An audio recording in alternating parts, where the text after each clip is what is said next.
하나님께서 우리 신일교회 주신 표어는 바로 믿고 지역을 섬기는 행복한 신일교회입니다. 다시 한번 인사해 볼까요? 바로 믿고 행복한, 그렇습니다. 바로 믿고 하는 부분은 같은데 지역을 섬긴다 하는 것이 다릅니다. 이 표어는 두 가지로 나눌 수 있죠. 내용상 바로 믿는 교회, 그 다음에 지역을 섬기는 교회입니다. 지역을 섬기는 교회라고 하는 것은 늘 자주 우리가 아는 대로 교회는 5가지 본질적인 사명이 있습니다. 건강한 교회가 되기 위해서는 예배, 교육, 선교, 봉사, 교제입니다. 그래서 예배, 교육, 그리고 지난 2년간은 선교의 해였고 올해와 내년은 봉사의 해, 그리고 그 다음이 이제 교제가 됩니다. 그래서 하나님을 바로 믿는 교회가 되어야 하고, 그리고 지역을 잘 섬기는, 봉사하는 교회가 되는 것, 이 두 가지가 올해 우리 교회 표어입니다. 역사상 모든 세대의 가장 훌륭한 모범적인 교회는 초대교회지요. 그래서 오늘 본문이 바로 초대교회의 가장 훌륭한 모습을 잘 드러내고 있는 표현입니다. 하나님을 칭송하고 온 백성에게 칭찬을 받아서 하나님께서 구원받는 사람들을 날로 더하게 해주신 교회. 오늘은 그래서 올해 우리 교회에 주신 표어를 우리가 가장 모범적인 교회로 삼아야 하는 초대교회 모습과 견주어서 말씀을 살펴보도록 하겠습니다. 먼저 내용적으로 바로 믿고 지역을 섬긴다 할 때 바로 믿는 교회는 오늘 본문에 하나님을 찬미하는 교회와 연결됩니다. 말씀드린 대로 오늘 본문은 초대교회의 가장 훌륭한 모습을 우리에게 딱 한 절로 정리를 하고 있습니다. 사도행전 2장 오늘 본문인데요, 여러분께서 사도행전 2장을 쭉 읽어보시면 앞부분에는 오순절 마가의 다락방에 120명이 모여 열심히 기도합니다. 초대교회 성도들이 열심히 기도했을 때 하나님께서 성령을 충만하게 역사하셔서 각 나라 방언을 하는 그런 위대한 능력의 사건이 소개가 됩니다. 그 다음에 2장에 나오는 사건은 예수님의 제자 중에서 사도 베드로가 예수님을 믿어 구원 얻으라는 그런 아주 열정적인 설교를 했을 때 하루에 주님께 돌아오는 신자의 숫자가 무려 3,000명이나 되었다 하는 내용이 등장합니다. 그리고 여기에 만족하지 않고 초대교회는 서로 모이고 기도하고 교제하고 말씀을 읽는 일에 힘썼다.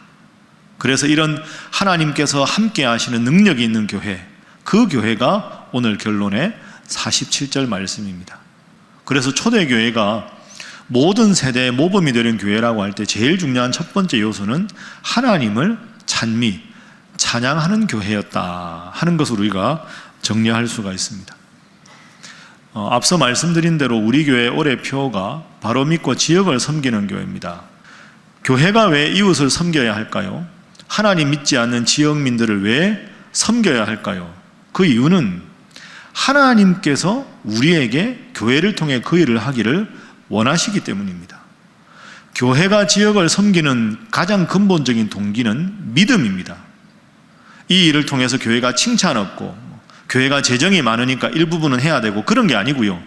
하나님을 믿는 우리만 창조하신 게 아니라 하나님 믿지 않는 모든 사람을 다 창조하셨기 때문에 그들로 하여금 하나님의 사랑을 느끼게 하는 것이 교회가 해야 될 일입니다.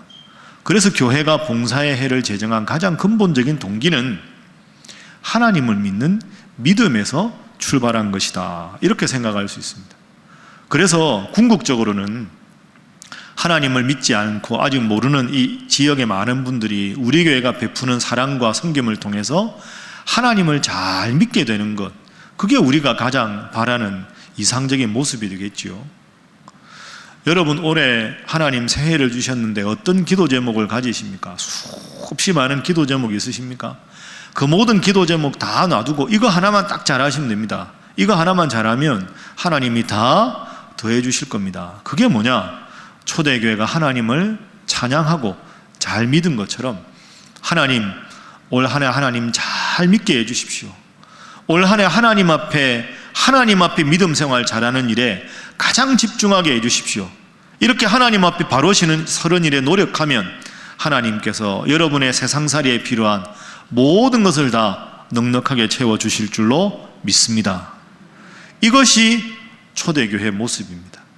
그래서 초대교회는 여러 잘한 것이 있지만 오늘 본문에 맨 먼저 하나님을 찬양하는 교회였다, 이렇게 표현하고 있는 거죠.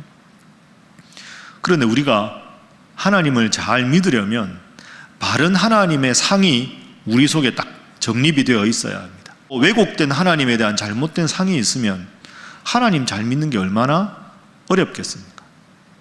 그럼 어떤 하나님 상이 우리에게 필요할까? 예를 하나 들어서 여러분께 설명을 좀 드려보겠습니다. 마태복음 25장, 여러분 잘 아시죠? 달란트 비유가 나오는 성경입니다. 한 주인이 있었는데요, 먼 나라로 갑니다. 먼 나라로 가면서 종들을 부릅니다. 그러니까 한 종에게는 5달란트를 맡기고, 두 번째 종에게는 2달란트를 맡기고, 세 번째 종에게는 1달란트를 맡깁니다. 주인이 먼 나라에 가 있다가 한참 있다 돌아오니까 5달란트를 받은 종은 5달란트를 또 더 남기고, 2달란트를 받았던 종은 열심히 노력해서 2달란트를 더 남깁니다. 문제는 1달란트를 받은 종은 아무것도 하지 않습니다. 그리고는 그 달란트를 땅에 파묻어 두었다가 주인이 왔을 때 그걸 꺼내서 주인에게 도로 줍니다. 우리는 이 달란트 비유를 보고 대충 어떻게 생각하냐면, 열심히 성실한 종은 주인에게 칭찬을 받았고 게으른 종은 주인 앞에, 주님이 주인이니까 꾸지람을 받았구나, 그렇게 생각하는데요, 그게 아닙니다. 열심과 게으름이 본문의 핵심이 아닙니다. 왜 1달란트 받은 종은 5달란트, 2달란트 받은 종이 열심히 일하는데 땅에 그냥 달란트를 파묻어 두었을까요? 그건 주인에 대한 상이 기본적으로 잘못됐기 때문입니다. 자, 화면을 한번 보시죠. 마태복음 25장 24절 25절인데요. 자, 24절은 우리 함께 한번 읽어보시죠. 시작. 1달란트 받았던 자는 와서 이르되 주인이여 당신은 굳은 사람이라 심지 않은 데서 거두고 해치지 않은 데서 모으는 줄을 내가 알았으므로. 아멘. 24절 보십시오. 1달란트 받은 종이 주인에게 이렇게 말합니다. 당신은 굳은 사람이라. 굳은 사람이라는 말은 주인님, 당신은 냉정한 사람입니다. 차가운 사람입니다. 심지 않고도 거두고 해치지 않은 데서 모으는 나쁜 사람입니다. 그래서 저는 그냥 땅에 달란트를 파묻어 두었습니다. 이렇게 말합니다.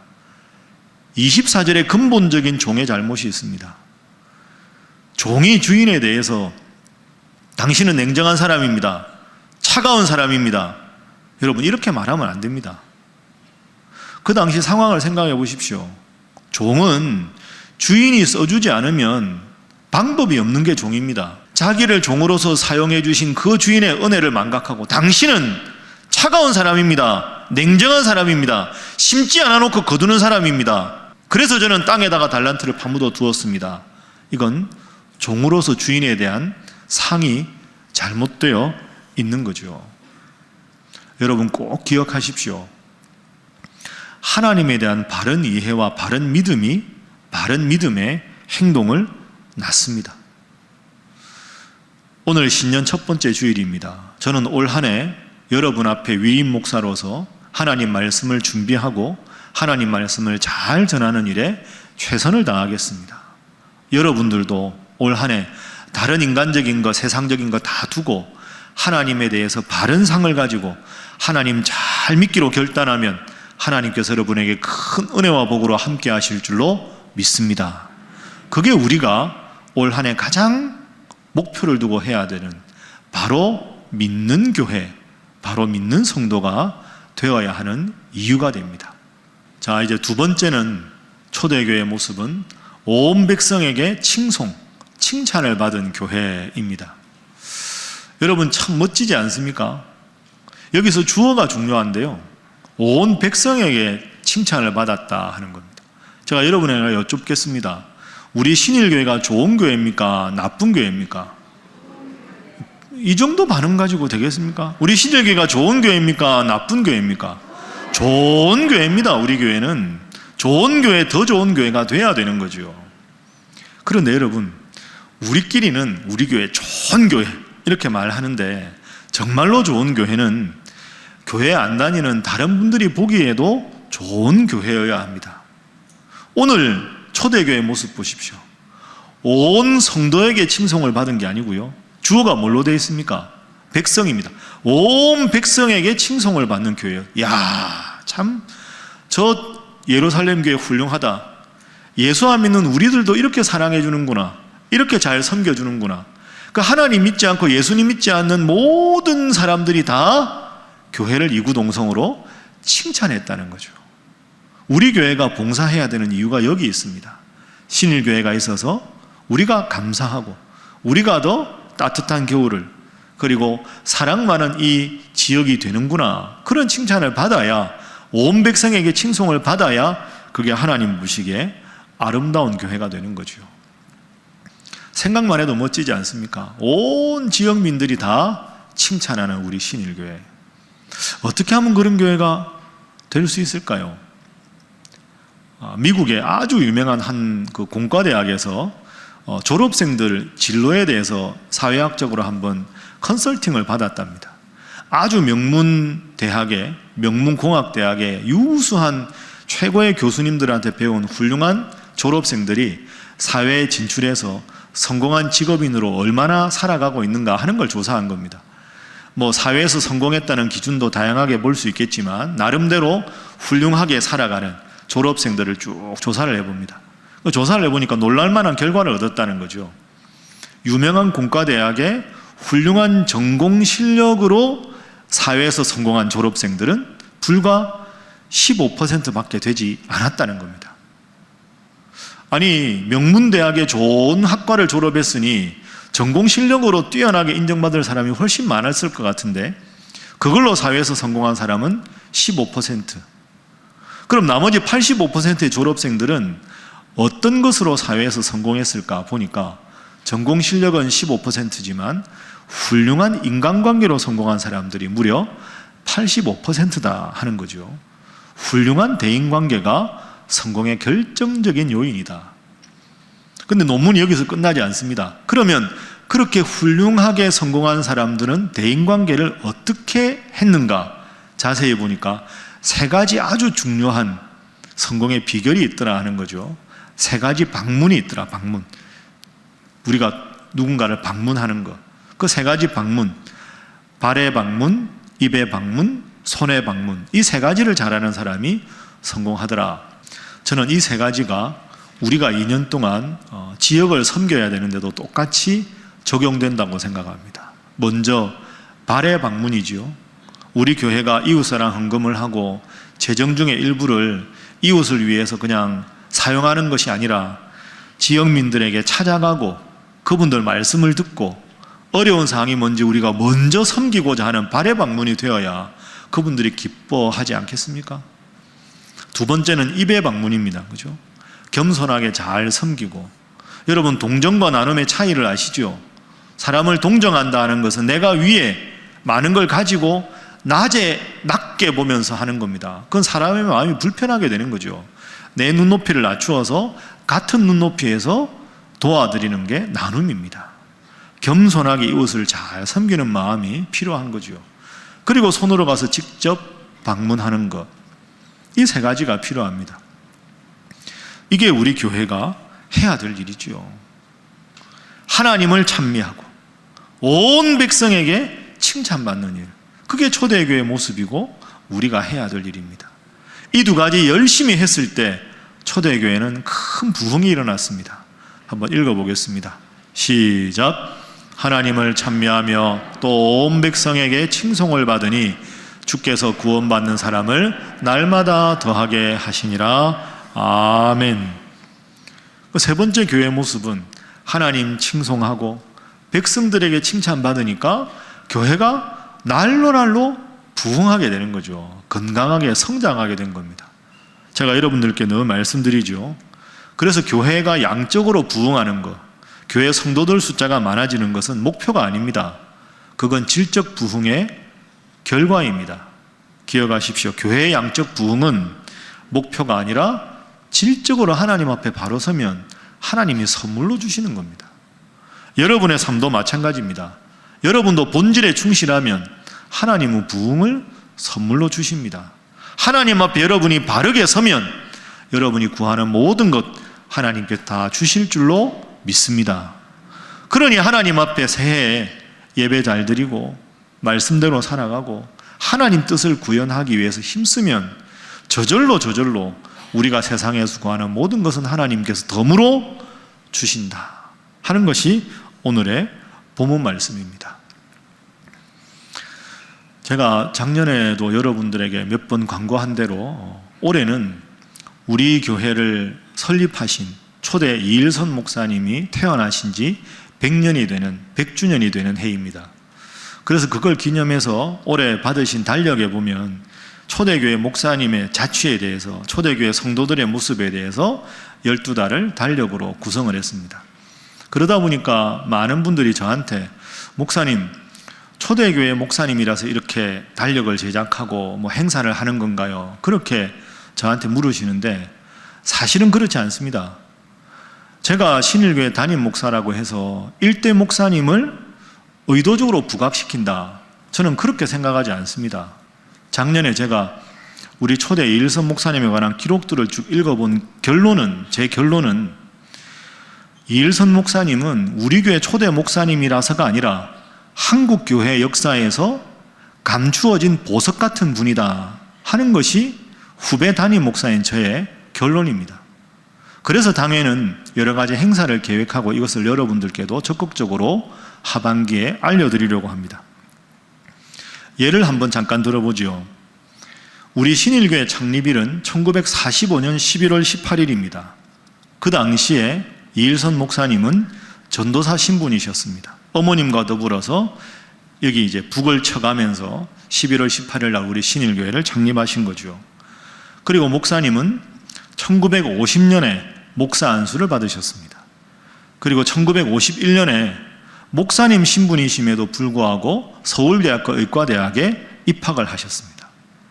그래서 1955년에 서울대학교 의과대학을 졸업을 하십니다. 그러니까 목사님으로서 의사 선생님으로 하나님 섬기는 것과 지역 봉사를 함께 하신 거죠. 그리고 목사님의 전기를 읽어보면 중학교 때부터 가장 존경하는 인물이 알버트 슈바이처 박사님이었습니다. 그 당시에 알버트 슈바이처 박사님이 그 아프리카 가봉에 있는 람브레드 병원에서 환자들을 진료하고 계셨는데 그곳에 의사 자격으로 편지를 써서 가십니다. 그래서 슈바이처 박사님과 함께 그 병원에서 열심히 섬기십니다. 슈바이처 박사님이 우리 목사님을 얼마나 좋아하셨는지 모릅니다. 그 이후로도 계속 서신을 왕래를 하십니다. 그리고 다녀오셔서 우리 교회 목회를 잘 하시다가 1961년도에 교회가 한참 부흥되고 잘 되고 있는 그런 상황에서 자발적으로 우리 신일교회 담임 목사직을 사임을 하십니다. 그리고 1961년 당시에 정말로 열악하기 짝이 없는 저 오지 울릉도에 가셔서 18년 동안 의료 선교사로 사역을 하십니다. 그래서 제가 보기에 우리 이일선 목사님은 목회자시고 의사 스님, 의료 선교사시고 울릉도를 바꾼 사회운동가시고 시집과 여러 권의 책을 저술하신 저술가이십니다. 그런데 왜 이렇게 훌륭한 목사님이 한국 교회 역사에서 잘 안 알려졌을까? 제가 보니까 그 이유가 있습니다.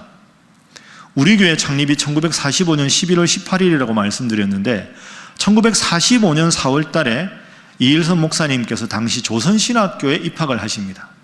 조선신학교는 지금 없는 학교지요. 지금 있는 학교라고는 그 한국신학대학교, 또 이름이 한신대학으로 바뀌었는데요. 우리 장로교 안에 기독교 장로회라고 있습니다. 기장 측의 학교입니다.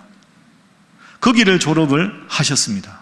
그러다 보니까 그 당시에 1945년에는 장로교가 하나밖에 없었잖아요. 근데 우리 신일교회는 지금 교단이 어디입니까? 1981년 이래 우리 신일교회는 대한예수교 장로회 통합 측입니다. 여기에 문제가 있는 겁니다. 기장 측에서, 기독교 장로회 측에서 보기에는 신일교회 이러면 대한예수교 장로회 통합 측의 대표적인 교회, 이렇게 먼저 생각을 하니까 이일선 목사님이 기장 측 조선신학교 출신이라는 것에 대해서 간과한 것이죠. 그리고 제가 신학대학 교수로 있었던 장로의 신학대학 입장에서는 신일교회는 우리 교단이 맞지만 이일선 목사님을 보면 장로의 신학교 출신이 아니라 조선신학교 출신이니까 동문 선배 목사님이 아니니까 연구가 소홀해진 겁니다. 그러니까 정말로 훌륭한 분인데 양쪽 교단에서 소홀하게 연구된 분, 그래서 제가 보기에는 숨겨졌지만 보석같이 빛나는 분이 우리 목사님이라 하는 거죠. 그래서 초대 목사님이라서 이분을 부각시키겠다는 게 아니라 여러분 아시는 대로 지금처럼 특별히 코로나 상황에서 한국교회 위상이 추락하고 한국교회 목회자상이 추락하는 이 상황에서 아름답고 훌륭한 보석 같은 이런 목사님들을 발굴하고 소개하고 책자를 만들고 하는 것이야말로 한국교회가 좀 더 성숙하게 나아가는 좋은 계기가 되겠다, 그런 생각에서 올해 많은 행사를 이제 계획하고 있는 겁니다. 앞으로 목사님에 대해서는 여러분들께 더 많이 소개하기로 하고, 제가 설교 마치면서 우리 이일선 목사님께서 쓰신 글 한 편을 여러분에게 인용해서 소개하겠습니다. 말씀드린 대로 1961년도에 울릉도에 들어가서 18년을 사역을 하시는데 1975년 15년 정도 울릉도 사역을 하시다가 어느 잡지사에다가 15년 울릉도 사역을 회고하신 내용 중에서 제가 하나 읽어드리겠습니다. 해방 후 세웠던 신일교회를 뒤로 두고 서울의 병원도 문을 닫고 친구들의 만류도 뿌리치고 자하문 밖에 과수원을 정리한 후 어린 자식을 앞세우고 동해의 고도 울릉도를 찾아온 지 벌써 15주년이 되었다. 2주일마다 부정기적으로 다니던 진배에 몸을 싣고서 울릉도 도동에 도착한 것은 1961년 5월 31일 6월 1일부터 진료를 시작한 것이다. 80톤짜리 금파호 목선이 지금은 385톤짜리 철선인 동해호 2배가 정기적인 운행을 하게 되었고, 그 다음부터 잘 보십시오. 촛불을 켰고 살던 울릉도는 집집에 전기와 수도가 들어오고 800여 명의 결핵 환자는 300명 이내로 감소되었고 68명의 나병 환자는 4명으로 줄었고 셋집에서 작은 집을 전세내어 시작한 병원은 지금 400여 평의 50베드를 들 수 있는 병원을 건설 중이니 울릉도를 15년 전과 지금을 비교한다면 그야말로 밤과 낮이 대조가 되리만큼 달라지기도 하였다. 참 훌륭한 분 아닙니까? 저는 이 글을 읽다가 800여 명의 결핵 환자가 300여 명으로 줄어들었고 68명의 나병 환자가 4명으로 줄어들었다. 한 분이 하나님 앞에 바로 섰을 때 섬 전체가 변화되었습니다. 지금도 울릉도에 가면 연세가 많이 드신 권사님들 중에서 우리 초대 목사님께 의료 혜택을 부는 분들이 목사님을 기억을 한다고 합니다. 그래서 목사님 성함을 내면 지금도 그분은 우리 섬에 보내준 하나님의 성자였다고 눈물 어리면서 우리 목사님을 회고한다는 거죠. 저는 오늘 본문에 하나님을 칭송하고 온 백성에게 칭찬을 받았다는 이 좋은 모델이 우리 초대 목사님이라고 생각합니다. 하나님 앞에 교회를 잘 하셨을 뿐 아니라 온 백성들에게, 울릉도의 모든 사람들에게 칭송을 받았던 목사님, 얼마나 아름다운 모습입니까? 말씀을 정리합니다. 신일교회 위임 목사로서 저는 올 한 해 우리 신일교회가 교회 본질에 힘쓰는 교회가 되기를 소망합니다. 그 교회의 본질이 바로 오늘의 본문 말씀입니다. 하나님을 찬미하고 온 백성에게 칭송을 받으니 주께서 구원받는 사람을 날마다 더하게 하시니라.